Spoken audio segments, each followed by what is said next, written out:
You're listening to the N2K Space Network.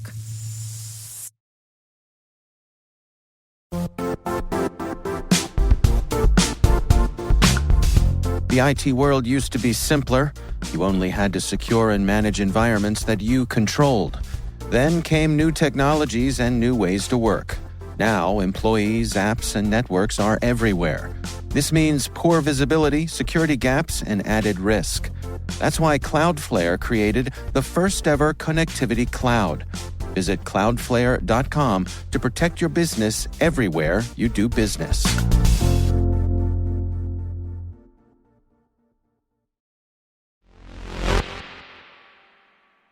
It seems almost a foregone conclusion that SpaceX's Starship is going to be launching more frequently, especially as they continue to have largely successful test flights. For example, yesterday's.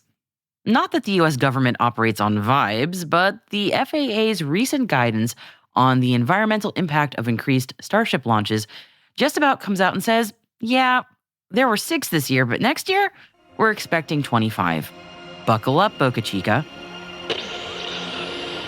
T-minus 20 seconds to LOS speed rest. Go for deploy. Roger roll. Today is November 20th, 2024. I'm Maria Varmazes, and this is T-minus.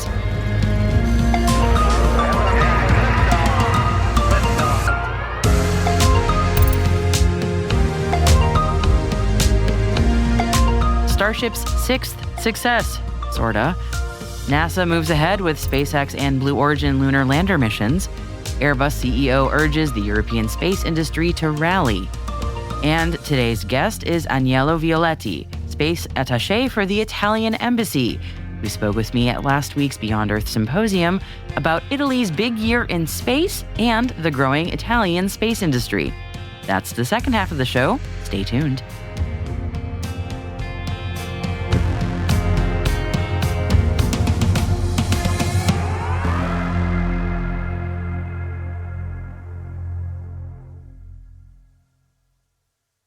Let's dive into our Wednesday intel briefing. The 6th test flight of the SpaceX Starship Super Heavy was no less a spectacle than its predecessors. It successfully launched yesterday from Starbase in Boca Chica, Texas. There were plans to do another launch tower catch of the rocket booster, but that attempt had to be aborted, and the booster instead had a soft splashdown in the Gulf of Mexico. Starship itself successfully reignited one of its Raptor engines while in the vacuum of space, which is a key testing milestone for the Starship, and then the ship softly splashed down in the Indian Ocean as planned. SpaceX says this is another testing success in getting the entire Starship system fully up and running for mission use. And with those plans in mind, the future of Starship means a lot more launches of said ship, and a number of those are going to be happening from the Boca Chica launch site. SpaceX is ramping up their plans to increase their Starship launches, with the FAA's new draft environmental impact report working under the assumption of up to 25 launches a year, with presumably 25 landings of the ship and the booster as well. As such, the new environmental assessment draft's public comment period is open from now until January 17th, and there will be 5 public meetings in early January as well.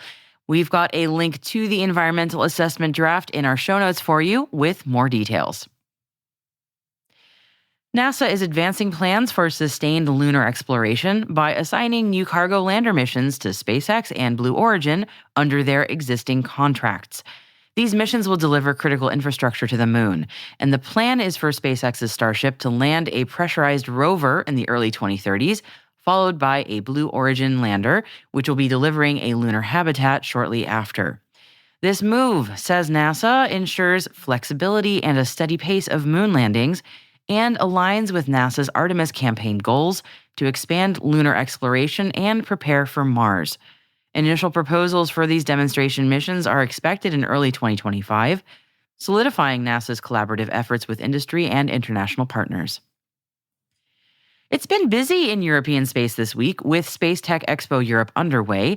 Yesterday, we especially had a lot of updates for you from the show, notably with a lot of new funding for European launch to ensure sovereign access to space.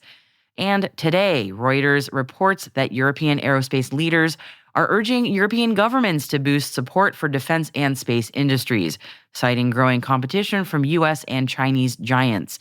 Specifically, Airbus CEO Guillaume Faury called for industry consolidation, warning that Europe's fragmented approach hampers its ability to compete globally.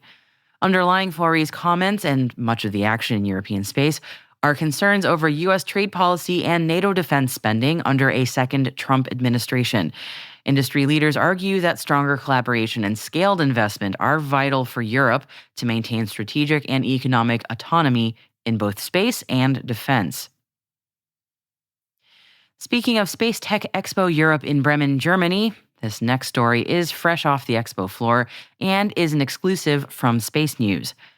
At the show, German launch provider ExoLaunch unveiled its ExoTube adapter, a modular system designed to streamline satellite launches and deployments. ExoTube is compatible with CubeSats as well as satellites up to 500 kilograms. It'll debut in 2026 aboard a U.S. medium or heavy lift rocket, with 6 Constellation launches already contracted. ExoLaunch says ExoTube enhances flexibility for satellite operators by making it easier to access launch opportunities across multiple vehicles. And this all comes as demand for rideshare launches outpaces supply, with SpaceX's transporter program already fully booked through 2025. ExoTube's design includes a hexagonal base and cameras to capture deployment footage, making it a game changer, says ExoLaunch, for efficient satellite launches. China Aerospace Science and Technology Corp, or CASC, has completed a crucial test on the payload fairing of its Long March 10 rocket, which will play a key role in China's upcoming manned lunar mission. According to a release from the China Academy of Launch Vehicle Technology, engineers tested the fairing's design, separation mechanisms, and overall performance, and the results confirmed the fairing's reliability for future missions. The Long March 10 rocket, by the way, is set to debut soon and will carry heavy payloads to the moon and is also expected to launch both a crewed spacecraft and a lunar landing module. So this test marks an important milestone in China's plan to land astronauts on the moon by or before 2030. Elyria, a networking and laser communications technology company, has partnered with space domain and situational awareness company IC. This alliance combines IC's space surveillance capabilities with Elyria's AI-driven network routing software to offer satellite operators a comprehensive solution for traffic management, asset protection, and operational optimization. The two companies say this collaboration focuses on integrating IC's in-orbit monitoring technology into Elyria's space-time platform, which will enable improved space traffic management and more efficient constellation operations. The solution will use AI for enhanced decision-making, allowing operators to better respond to potential threats and optimize service availability. By joining forces, Elyria and IC aim to deliver advanced, cost-efficient space domain awareness and network management solutions to both commercial and government customers. Australia's Space Machines company has tapped Leo Labs to provide mission support for its upcoming Space Maitri mission, which is slated for launch in early 2026. Leo Labs will assist with mission planning, launch support, and safety of flight tracking throughout the mission's lifecycle. Now, Space Maitri is a joint Australian-Indian mission funded by the Australian Space Agency, and its goal is to advance space debris management and promote sustainable space practices. Space Maitri will demonstrate a variety of space sustainability technologies using Space Machines Company's Optimus orbital servicing vehicle, which will be launched into low Earth orbit by India's New Space India Limited. During the mission, Space Machine Company's Optimus will perform a series of maneuvers to inspect and track space debris, and Leo Labs will provide debris tracking, risk mitigation, and maneuver planning services. Orion Space Solutions has been awarded additional work from the U.S. Space Force's Space Systems Command to support its Tetra 6 mission, and this extends Orion's previous Tetra 5 contract and will focus on advancing space refueling capabilities. This new Tetra 6 mission will demonstrate a new refueling technology, expanding on capabilities developed for the Tetra 5 spacecraft. Orion's Tetra 6 smallsat prototype is currently in development and is scheduled for launch in 2027, 2 years after Tetra 5. Both missions will operate in geostationary orbit for at least 2 years, and with these missions, Orion aims to be the first company to demonstrate refueling capabilities in GEO.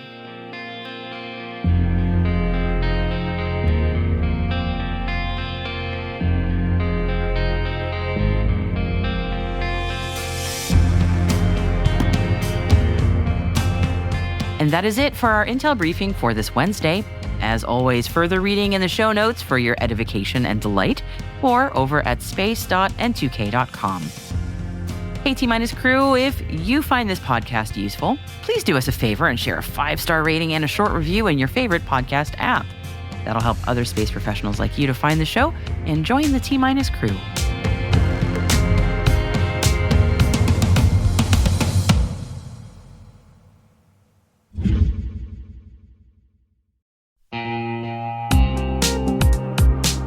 And now, a word from our sponsor, NordPass. NordPass is an advanced password manager from the team behind NordVPN, designed to help keep your business safe from data leaks and cyber threats. It gives your IT professionals control over who has access to your company's data and makes it easy for everyone else on your team to use strong passwords. Right now, you can go to www.nordpass.com/cyberwire for 35% off the NordPass Business Yearly Plan. Don't miss out on that.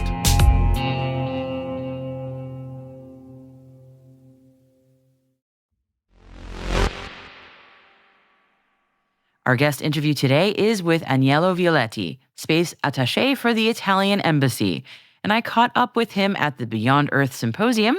Here is some of that conversation. Okay, my name is Aniello Violetti. Everyone knows me Nello in the space sector. I'm the space attaché at Embassy of Italy, and I've been working at the Embassy of Italy since July 2021. Mm-hmm. Before that, I've been a professional experimental test pilot in most of my career. In 2017, someone in Italy decided to put me in the space sector. And basically, I can tell you something that I didn't want to. I said, no, I don't like space. And that was my starting point, because they said, well, you are a colonel of the Air Force, so you need... we are ordering you. We are not asking. It's just an order. So I said, okay, let's open this office. So I opened an office in the Air Force. Mm-hmm. We started this new strategy in the Air Force. And basically, I can tell you, since that time, I really understood what space is about. And I'm enjoying, since then, being in space and working in space. I started with suborbital flights because it was very close to what I was doing before as test pilot. And then I start to just climb up a little bit, up to the satellites, and then Moon, and then Mars. Yeah.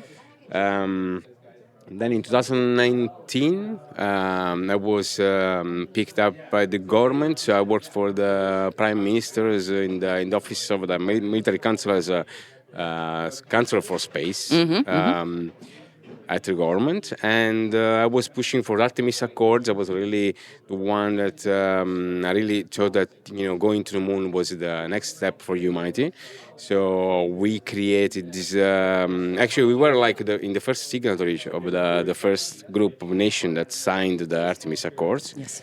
And this was my starting point to come here, because then they opened this new position, and they said, from Italian government, we would like to have you, actually, to open a position in the US as space attaché. So I won this kind of national call, and since July 2021, I'm here. So that's a little bit my career. So, my goodness. Well, thank you for speaking with me. I really appreciate it. Italy is doing so much in space, and it is such a manufacturing powerhouse, especially in the space sector. I guess, what are you most excited about what Italy is building for space right now? Well, I think everyone knows, or should know, that we have built more than 50% of a space station, international space station. So that was it's a very good heritage that we are keeping more. And starting from there, basically, we are, as I said yesterday, we're already building the first 2 models of Axiom space. Mm-hmm, mm-hmm. So we're really involved in the CLD business, and we are working with Axiom first, but not only with Axiom, we are like working with other major player in the low Earth orbit. And as I said, we are like working with NASA to build the first habitation module on the moon. So we are really, actually, we are taking advantage of our heritage on pressurized model, being the first to try to put men and women on the moon. And to start this new era. Yeah. And then what, maybe next on the Mars. Actually, we are already working for some drilling technology for Mars from 2028 in next Mars mission. And, we are trying to be as much as we can to create a new, to support this new approach to the moon and Mars. That's fantastic. And one thing that I love following in the news about new deals happening, working with the Italian space sector, is how international the collaborations are with, the powerhouse that is Italy. So many different nations working with Italy on furthering their space missions. It's just very, very exciting to see. Right now, since we're focusing on the United States, for folks in the commercial sector in the United States, how can they better work with Italy? What's your advice or guidance on that? That's a really interesting question. Basically, it's one of my main, I would say, area of competencies here. I'm trying to reinforce the bilateral cooperation from a commercial point of view. So I'm trying to, the biggest difficulty that I've seen here to create this collaboration is letting the U.S. ecosystem know what Italy could offer to them. Sometimes it's all about letting people know and company know and government know what you could offer, and this will speed up for sure the collaboration. In fact, yes. Just for example, we started 3 years ago, and now in December we have the third edition of the Space Day at the embassy. The idea is taking the companies, Italian companies here, and let them show what they do. So kind of little symposium. Yes. With the exhibition to have the possibility to have all the U.S. companies, Italian companies get connections. So it's like, it's all about knowing what you can do. Well, I was going to say, since I have you here, tell me a bit about what can the Italian companies do? Let's show off a little bit. Well, as I said, we can build pressurized module for sure. Yes. But we are really good also in the satellites communication. We are building. We are very good in Earth observation. We have some peculiar capabilities like hyperspectral that we are developing, and I think U.S. companies are really interested in that one. Yes. There is a huge, willing to understand how we could cooperate in the Earth observation, for example. We have many research centers that are doing a lot of astrophysics, so we are really good also in the, if we have like this huge cooperation between NASA and INAF, it's like Astrophysical Center, on it's called, I don't remember the name, but anyway, like okay. deep exploration observatory, so from using our optics and our satellites. Oh, yes, in combination with NASA. Pretty much like everything you can think in space because we could support. I mean, it's like we have more than 200 companies that are willing to work with US. And as you said, we're very good in manufacturing. Yes. But something that I'm trying to do, to take like in the US business, the non-US companies. Like, for example, we can use our automotive competencies. We have very nice brands in all the world. Yes. I know, but it's not only brand. It's like the technology and the capability. The knowledge. We have the knowledge that we can use this knowledge and share with space companies. Yes. To build something for the future. Yes, so that's what I'm trying to do. Like at the IAC, we saw Prada and the spacesuit. I mean, huge. I mean, that made humongous headlines, and I loved that as an example of that beautiful competency crossover. I call contamination of space. No kidding. It's a non-US space companies into space companies. I love that. Yeah. But it's good contamination. It's good. Yeah. It's good. It's good contamination. Since I have you here, anything else you want to let our audience know? I just want to make sure I give you the last word. Anything you want to leave our audience with? I just would like to say that we are here to support. We're here for Italian government, Italian companies, Italian ecosystem is ready to start this journey to Moon and Mars, and starting from low Earth orbit. So international cooperation is a must. We can go there only together. There is no way that a single nation could be there, and we are here to build the future.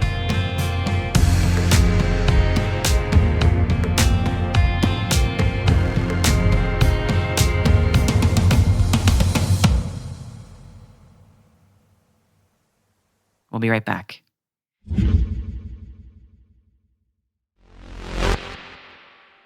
Welcome back. As we close out today's show, I wanted to take a moment to celebrate the birthday of Edwin Hubble, born November 20th, 1889. For many of us in the space field, Hubble's work has been a source of inspiration, both the person and the telescope named after him. I know I was especially captivated by the Hubble Space Telescope as a little nerdlet.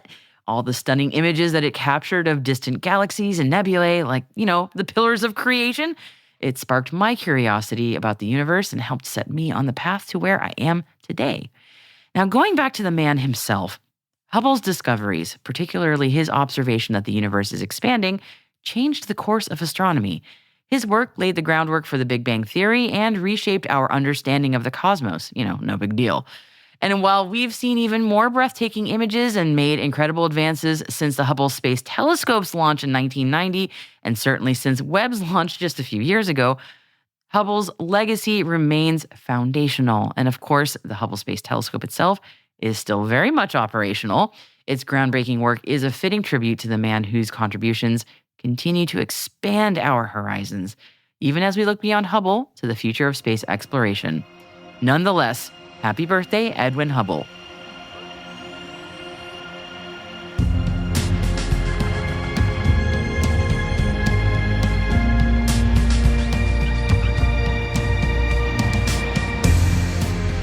And that's it for T-Minus from November 20th, 2024, brought to you by N2K Cyberwire. For additional resources from today's report, check out our show notes at space.n2k.com. We'd love to know what you think of this podcast. You can email us at space@n2k.com or submit the survey in the show notes. Your feedback ensures we deliver the information that keeps you a step ahead in the rapidly changing space industry. N2K Strategic Workforce Intelligence optimizes the value of your biggest investment, your people. We make you smarter about your team while making your team smarter. This episode was produced by Alice Carruth. Our associate producer is Liz Stokes. We're mixed by Elliot Peltzman and Trey Hester, with original music by Elliot Peltzman. Our executive producer is Jennifer Iben. Our executive editor is Brandon Karpf. Simone Petrella is our president. Peter Kilpie is our publisher. And I am your host, Maria Varmazis. Thanks for listening. We'll see you next time. T-minus